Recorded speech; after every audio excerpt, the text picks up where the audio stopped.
I'm Chris Schultz. Welcome to Talk About Topeka. My guest tonight is Topeka Councilperson Andrew Gray. He's a member of the Long Range Planning Committee, which is like a sniper spotter. Gray's also on the Committee of the Whole, the Budget Committee, and the Economic and Community Development.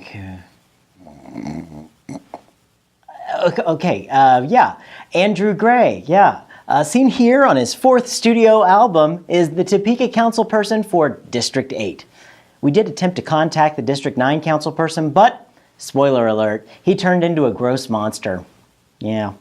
So, District 8, if we get to our map, it's the flat purple one toward the left, going from 21st and Gage to about 29th and whatever no man's land is west of Urish. Full disclosure, I've never been past Wanamaker, and even Apple Maps just says, "Here be dragons."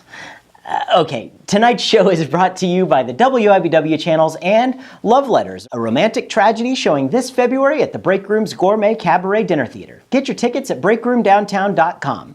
We're full of helium and we're ready to explode. It all starts right now.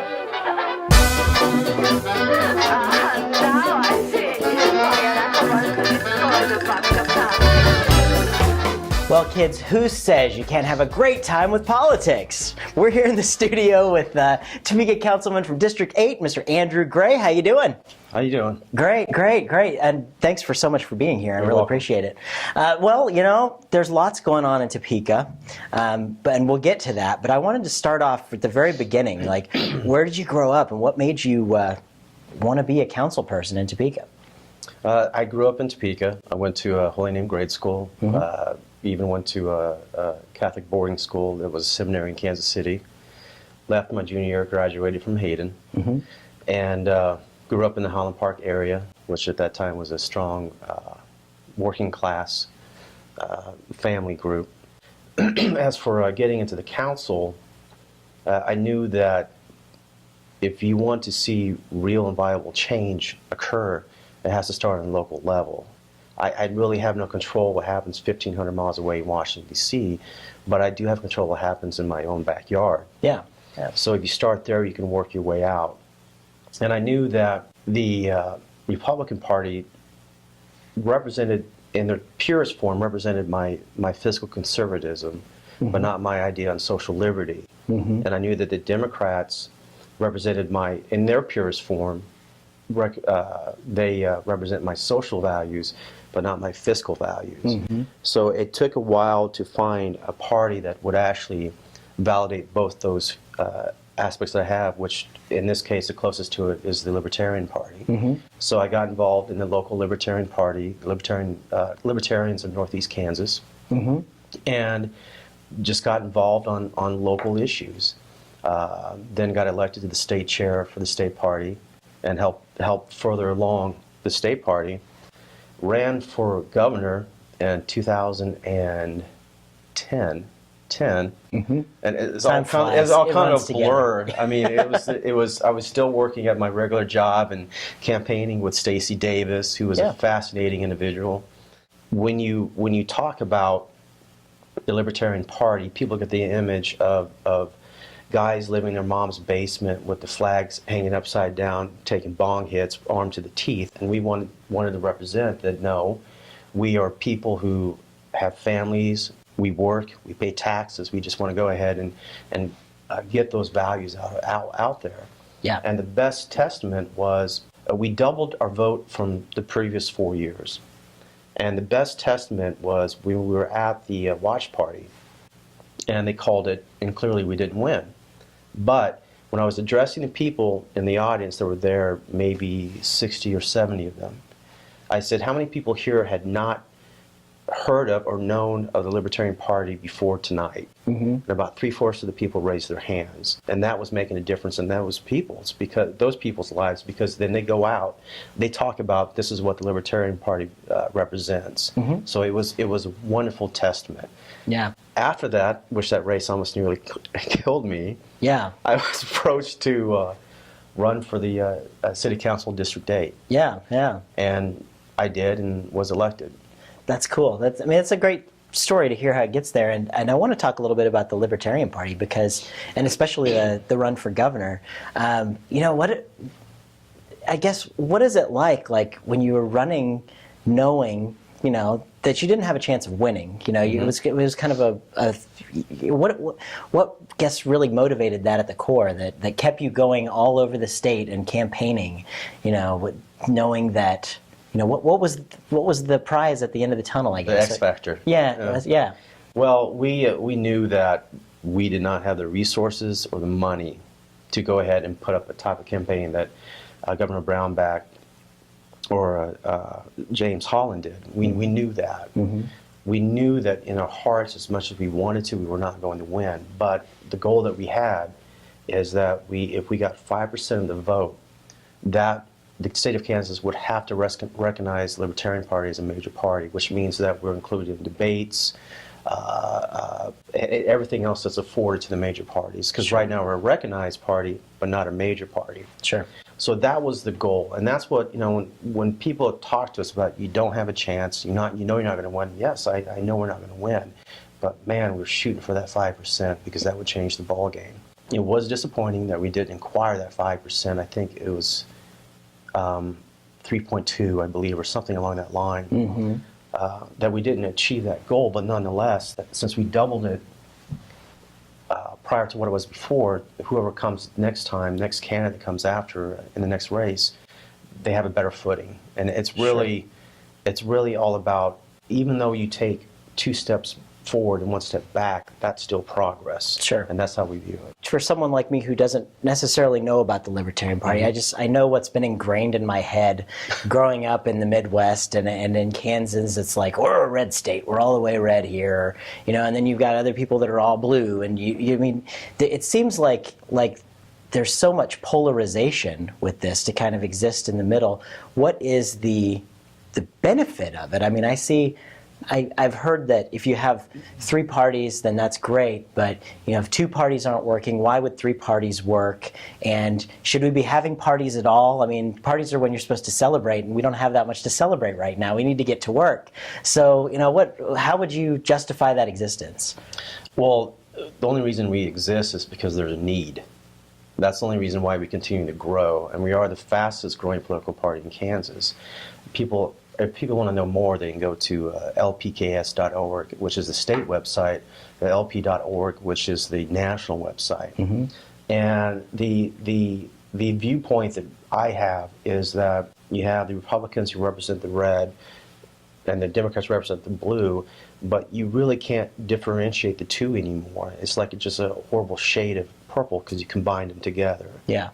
So you have the values of the Republicans who are traditionally fiscal conservative. They want to go ahead and have minimalistic government, still provide the services like sewer and roads and lights and the basic necessities. Sure. They're not like that anymore. Yeah.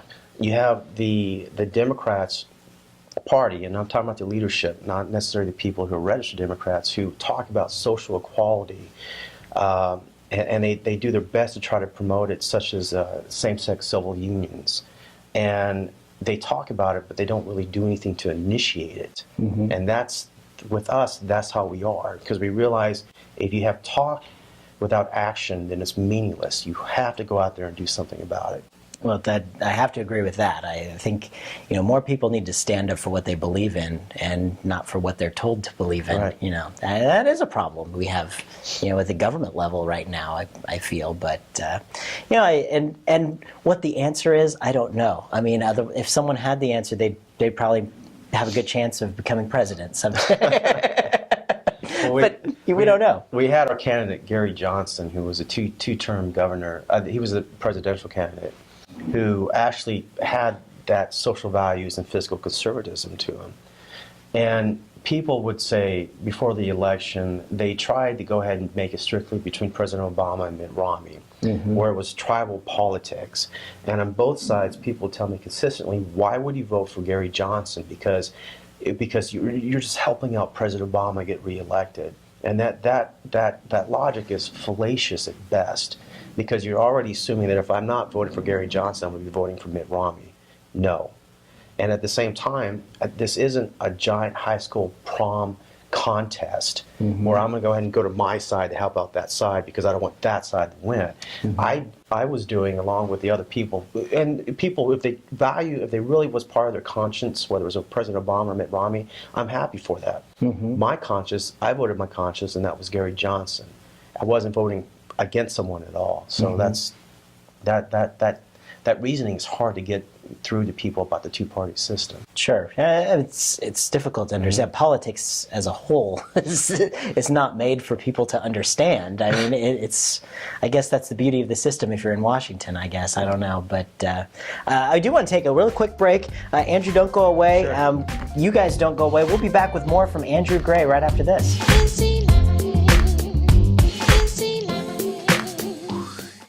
Well, welcome back to Talk About Topeka. Again, we're here with Councilman Andrew Gray, District 8, City of Topeka here. Andrew, thanks. Welcome back. Thank you. All right. Now, I want to get into talking about some topics around Topeka. I know one of the things that you'd been in the paper for recently was that you were in support of legalizing marijuana here. Tell us a little bit about that and what your experience was with all that. Sure. Specifically, it had to do with the legalization of medicinal marijuana.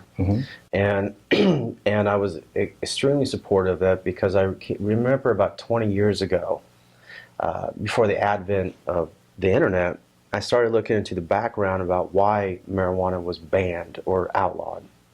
I mean, you realize the history of that, such as the collusion of William Randolph Hearst, the pharmaceutical companies, and when drugs typically start invading white middle class, it becomes considered dangerous. So with all those factors came into play, that's why it was banned. And I didn't really think that was a very good plan, especially since you realize, when you understand when William Randolph Hearst's role was in it, he was the driving force behind it. And the main reason behind that is because you can get the same amount of paper out of 1 acre of hemp as you can out of 100 acres of trees. Oh, wow. And he owned vast amounts of trees in the Pacific Northwest for his newspaper. He didn't like the competition. Sure. And when you also realize that most of our most sacred documents, such as the U.S. Constitution, the Declaration of Independence, is written on hemp paper, then I did not know that. That is very true. Yeah. The parachute that saved George W. Bush's rear end in World War II was made out of hemp. I did not know that either. And there's a lot of things that came involved with that. And when you realize that, in my mind, for marijuana as even recreational use, that I see it no different than somebody having 3 or 4 martinis at home. In fact, I would consider that to be a lot less dangerous than the consumption of alcohol. Yeah. So when you take those rational thoughts into it as to why are we banning this? Why are we trying to prohibit a plant? Especially when it could be used for so many other resources such as rope, clothes, fuel source, then we should be able to go ahead and try to help this cash crop get into the tax base. Sure. And if someone should happen to smoke marijuana, it's not my business. I don't care. Yeah. Yeah. I mean, if it affects the quality of their life or the ones that they are under them, then yes, seek to help, cease or desist, much like alcohol. And it's infinitely a lot safer for you than cigarette smoke. Well, it's a conversation, I think, and I applaud you for even having this conversation on TV and public with people, because so many politicians have just shaken their head and walked away from it, and not even ever taken really a stance on it other than it's bad, and no one's really given you the reason of why it's bad, why it's good, and I think that's one thing that we really have to think about ourselves is what's good, what's bad, and actually look for the answers, not just accept that someone said it's good or bad. And I agree. Yeah. I had a very interesting story when I spoke at the rally. I had a very interesting story of personal stories, people coming up to me saying that I got through cancer, I tried this and this, the marijuana that's supposed to be synthetic, I don't remember the name of it, this and this, and nothing worked. The only thing that helped me go through this is if I had medicinal marijuana that helped me through it, because it increased my appetite, helped with the pain management. And even a person who's a paramedic, He told me one time that his mother was dying of cancer, and she asked for some marijuana to help out, and he drove all over town trying to find it, and he did. And he said, I would do it again if that would make my mother feel better. And he said, you know how many times I've come across domestic abuse issues, car wrecks that were either caused by alcohol? And I said, I'm not too sure. He said, a lot. Wow. He said, know how many I've come across that were caused by marijuana? I said, no. He said, 0. Wow. So it's that rational conversation, especially since the last 3 presidents have publicly admitted that they've used illicit drugs in the past. Yeah. So let's have that rational conversation right now about it. Might as well. And you know, on a very local level, Frito-Lay is right here. And man, we're going to be beefing up some maybe some new jobs at Frito-Lay if we legalize this stuff, right? Only if they make Funyuns. That's right. All right. I also want to talk a little bit, about downtown.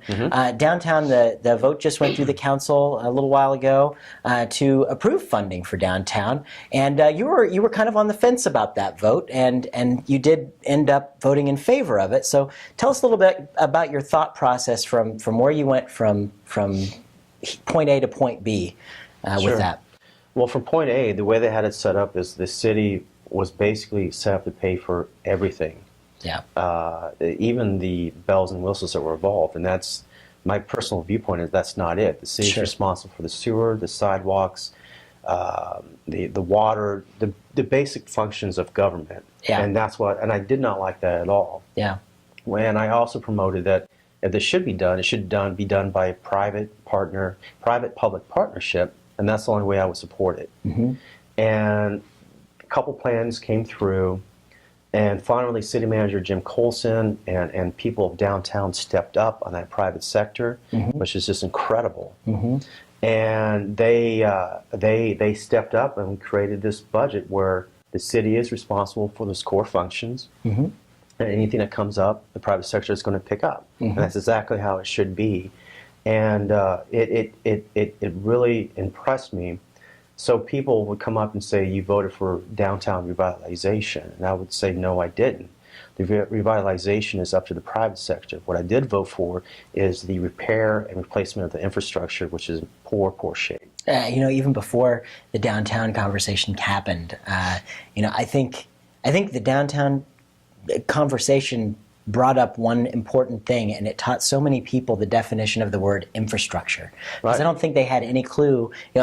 Most people, you were sitting there, infrastructure, okay, whatever. They're not thinking what that meant, and that kind of hammered home the point of what the word infrastructure is and how important it is to the government function to do.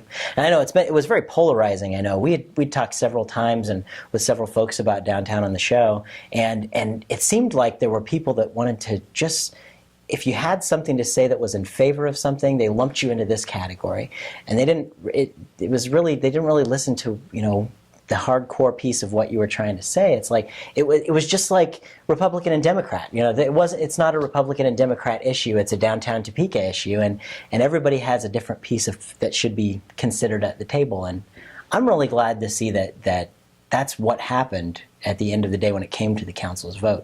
Everybody had their piece at the table, and I think it's an excellent example of how a government can work with the project, and work with the people, to do a government project. It's really a wonderful example of cooperation. Yeah. A wonderful example of having the ability to sit down and listen to other people's viewpoints and come to some middle ground. Yeah. And if you can't, then at least agree to disagree. Sure. But the only problem I had was on both sides was the animosity, the anger of an either-or situation, and there should never be that. So we came to the middle ground.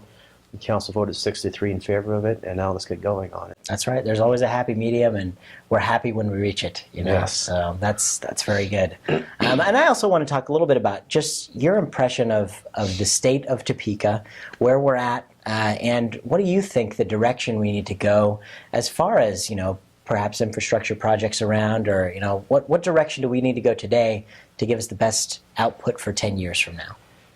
I think the first thing that we need to do is seriously consider zero-based budgeting for the city budget, because with a zero-based budget, you're compelled to justify every single penny you have that you're going to use on a departmental level. Currently, right now, we don't have that. I think that we need to get our city finances under wrap with that right there, because otherwise we're just going to be spending a lot more than we take in. And if you do, if I did that with my personal budget or anyone, they would be in a heck of a mess. So we need to do that first and foremost. I think that we also need to go ahead and teach or foster through one-on-one communication, not necessarily through ordinances, but through communication, more about social tolerance. That if you, because with social tolerance, we're all going to get along a lot better. Yeah. We're all going to have a much better time. Yeah.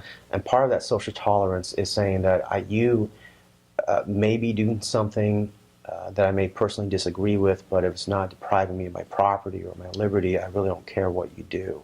Yeah. And right now, it's getting a lot better, but we have that attitude still here in Topeka where if you don't dress like me, you don't look like me, you don't act like me, then you can't be part of this town. Yeah. And my philosophy is that's patently false. Our tent's big, everybody's welcome. Absolutely. And I think that with economic development, for the time being, I have a good relationship with the chamber and a good relationship with Go Topeka, although we do clash heads quite a bit. Sure. But I'd like to go ahead and continue to revamp that process to make sure that the money that's spent every year for economic development is spent best to go ahead and bring businesses, even more high-tech businesses, that would go ahead and retain and keep our youth, the people that just got out of Washington University, or attract somebody out of KU or K-State to come to Topeka and work and raise their family. Sure. And it's kind of almost somewhere along the line,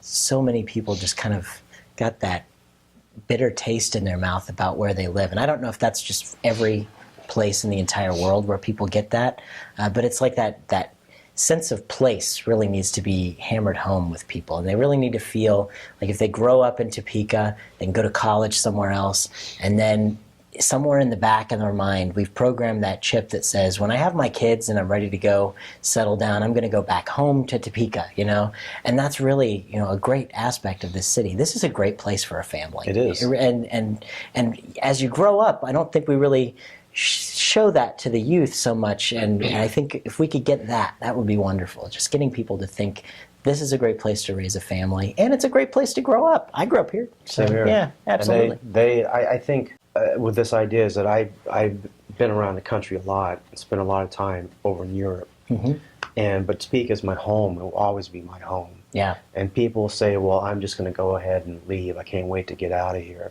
Well, if it's your home, you don't abandon your home. You work on that home to make it a better place. That's right. And that's why I'm here, and that's why I got involved in the city council, to make this home a better place for everybody, including myself. Absolutely. And I have to say, there are things that you voted on that I don't like. There's things that you vote on that I do like. And one thing that I can always count on you to do is at least vote your conscience. And that's what every politician should do. And I appreciate that. So thank you so much, Andrew. I appreciate it. I can't let you go until we do the lightning round, though. It's the notorious one. You're familiar with it, I'm sure. Yes, I'm sure I'm going to fail. But let's do it anyway. All right, we're going to put 60 seconds on the clock and go. Give us one word that describes your personality the best. Defiant. Very good. And this one is upside down. If you were going to throw a party, what would the theme be? Peace and tolerance. Very good. What was the last time you did something for the first time? Wow. That's a hard one. Yes, I know. Be on Talk of Topeka. Very nice. Thank you. Where'd you attend high school? Went to Sabre World Seminary, and then I graduated from Hayden. Very good. Very good. What was your first job?